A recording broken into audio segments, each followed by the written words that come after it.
В рубриці «Репортажі та майстер-класи» журнал Digital Photo за березень 2008 року представляє уроки Андрія Турцевича з предметної зйомки та використання портативного спалаху в рамках телевізійного проєкту «Фото Сіті», описані в статтях «Кухонний арт» і «Увага! Спалах».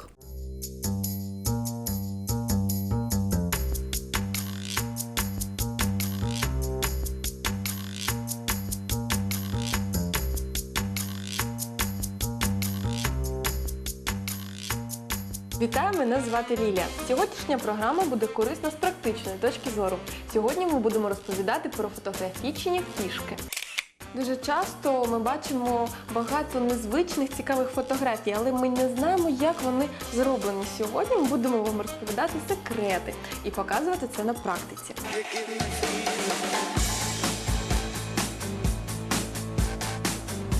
Разом з журналом Діфото ми сьогодні будемо експериментувати і давати вам корисні поради.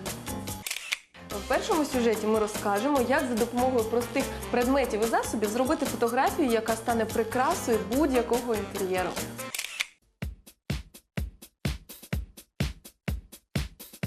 Сьогодні в програмі «Фотосіті. Фотографічна кухня». Готувати у нас буде Андрій Турцевич, редактор журналу Діфото. Интересный мастер-класс, он посвящен практической фотографии и простым приемам практической фотографии, которые может выполнить практически любой любитель. Здесь отобрано несколько вещей, которые используются хозяйками. Это венчик для взбивания крема, а это... Для картошки. Да.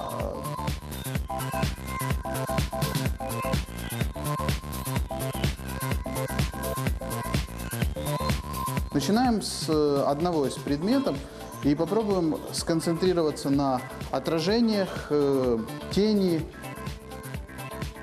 Можете пояснити, яка у нас схема світла, зараз? Мы пытаемся в студии смоделировать солнечный свет. Желательно такой сюжет снимать после обеда, когда солнце более низкое. В целом мы хотим показать, что этот опыт легко сделать в любых условиях любому фотографу. И прелесть его заключается именно в простоте. Теперь начинается анализ предмета. Здесь у него есть несколько отражающих поверхностей, на которые стоит обратить внимание. Прием очень простой. Он использует всего один источник света.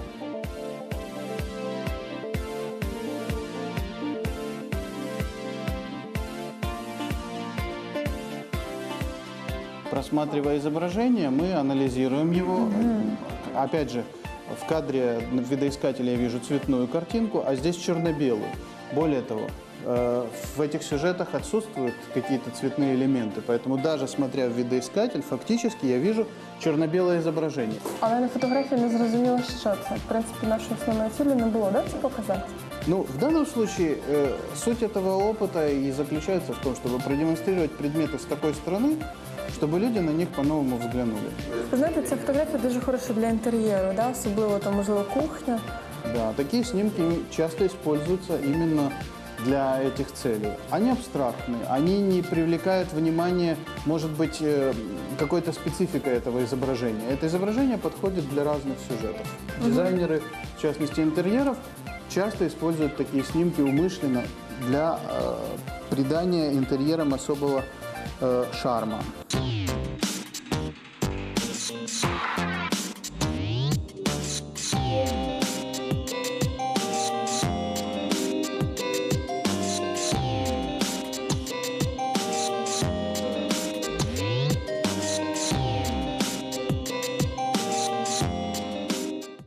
Першу страву ми вже приготували, переходимо до десерту. Що ми будемо фотографувати зараз? Сейчас у нас интересный опыт, и как вы видите по предметам, которые присутствуют на столе, это по-настоящему опыт. Опыт съемки скрепки на поверхности воды.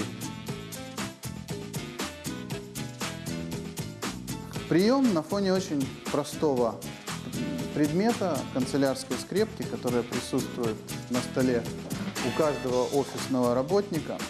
Для опыта мы собрали простые вещи, которые, наверное, найдутся в каждом доме. Фарба в нас для чого?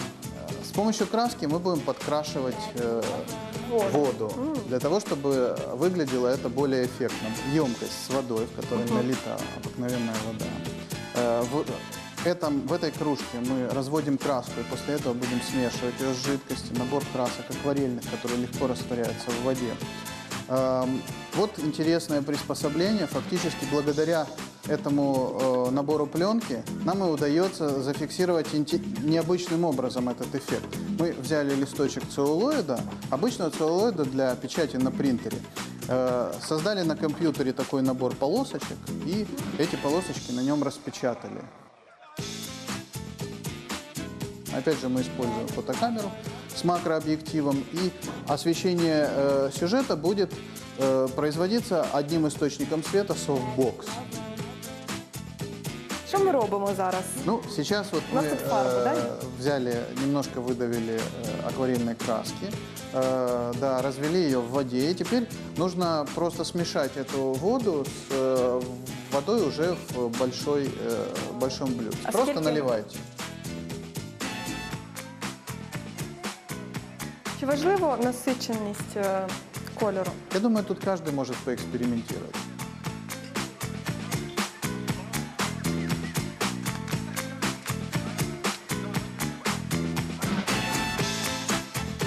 Видите, да, у нас отражается уже пленка, но самое замечательное происходит именно вокруг скрепки. Линии эти вокруг скрепки изменяют свою ориентацию и свою форму. Несмотря на то, что фотография вызывает реакцию и ощущение того, что это некая трехмерная поверхность, не верится, что скрепка может просто плавать на поверхности воды. Вы видите, что картинка вполне реальна, и, в общем-то, трюк, если это можно так назвать, заключается лишь в правильном освещении и в выборе дополнительного фильтра.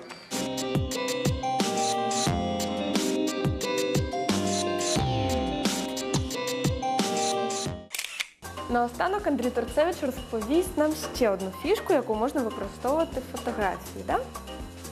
Мы сейчас с Андреем продемонстрируем вам эффект поляризации в действии на примере очень простого приспособления, которое мы соорудили из подручных средств нашей студии. В данном случае, расположив второй поляризатор перед первым, так называемое расположение поляризаторов скрещенным, мы можем практически полностью погасить изображение. Я поворачиваю один фильтр по отношению к другому, и у меня кадр становится абсолютно черным.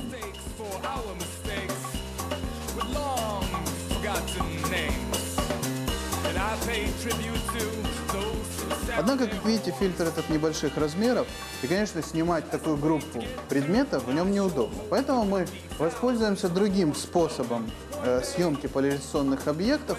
Это фотографирование возле обычного жидкокристаллического монитора.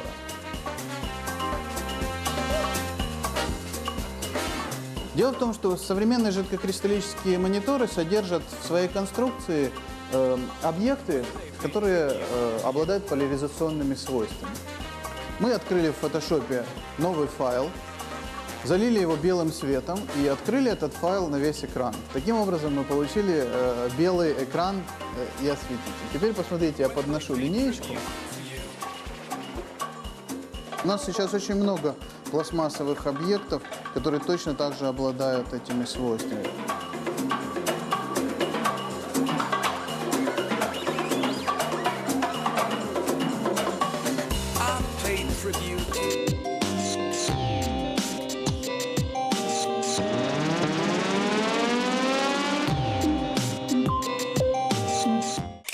Вважається, що фотозйомка рекламної спортивної фотографії досить дорого коштує, а також займає дуже багато зусиль і ресурсів. Ми хочемо вам продемонструвати, як за допомогою мінімальних зусиль зробити таку фотозйомку. Тож, сьогодні ми далі приїхали, як я знаю, ви будете нам розповідати секрети вже рекламної фотографії. Чому ми саме сюди приїхали і що ми будемо тут робити? Ну, здесь очень красивое место в Киеве, и мы хотим показать, что можно делать очень хорошие кадры, используя простое фотографическое оборудование. Это будет фотоаппарат и вспышка. Используя это нехитрый набор приспособлений, мы сейчас попробуем сделать по-настоящему профессиональную спортивную фотографию. Значит, вы будете... у нас сегодня теннисистка. Мы специально выбрали такую местность, чтобы фотограф мог находиться ниже человека, которого он снимает. Сейчас мы будем тренировать прыжок. Мы установили камеру в полностью автоматический режим и посмотрим, как получится кадр прыгающего человека на фоне голубого неба. Мы берем две обычные внешние вспышки, устанавливаем их на стойку. Когда вы будете фотографировать с помощью этих вспышек, в обычном режиме вспышки у нас получится очень насыщенный синий кадр. Давайте вот попробуем. Вы помните, Лиль, как прыгать, да? Мы показываем, что в 12-часовое время, когда солнце наиболее жесткое и снимки получаются наименее выразительные, можно с помощью этого приема получить очень эффектные кадры и добиться насыщенности неба. 2, 3. Классно.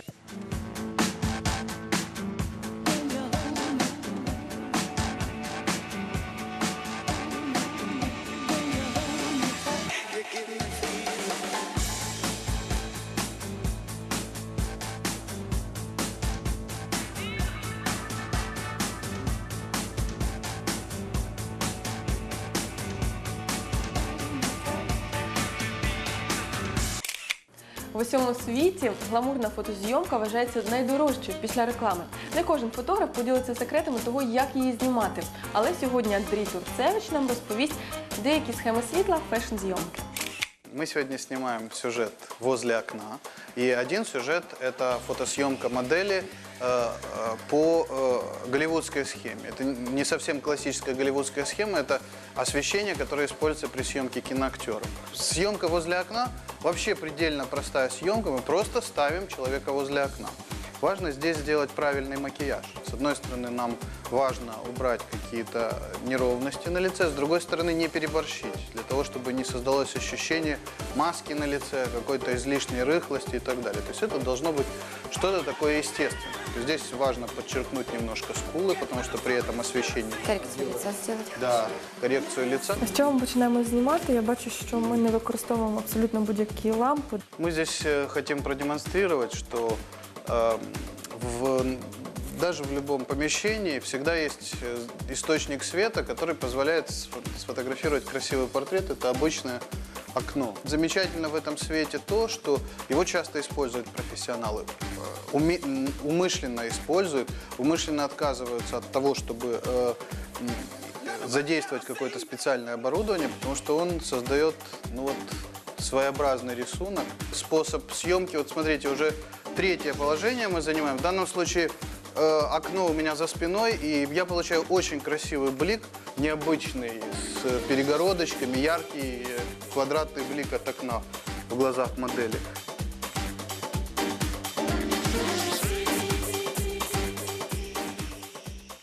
Наступний портрет ми робимо вже абсолютно інакшим, так? І тут вже залежить від освітлення, яке ви поставите. Посмотрите, замечательно поработала наша визажист. Сделала именно такой макияж, как я просил. Усиленные глаза, губы и равномерный тон на лице. Мы сейчас будем светить ярким светом. Основной эффект создает вот это вот устройство. Таким образом мы создаем вот такой кинематографический... Це кіно, да? Да, эффект кинематографии. Все остальное – это уже для того, чтобы добавить в этот портрет нюансы. И поскольку мы сейчас играем в кино, и мы предполагаем, что со всех сторон освещается человек прожекторами, почему бы с той стороны не подсветить прожектором? В принципе, для контрового света подходит и софтбокс, он дает более мягкое освещение и прощает некоторые ошибки.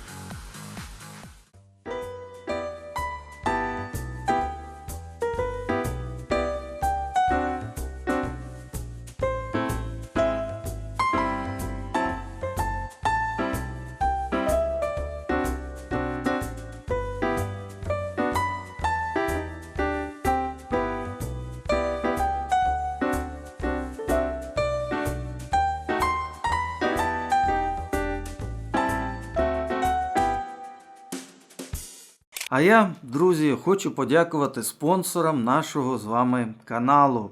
Завдяки вашій допомозі в мене є можливість знімати і монтувати наші випуски. І завдяки спонсорам я зміг надбати чимало прекрасних журналів Digital Photo за різні роки. Зверніть увагу, з компакт-дисками.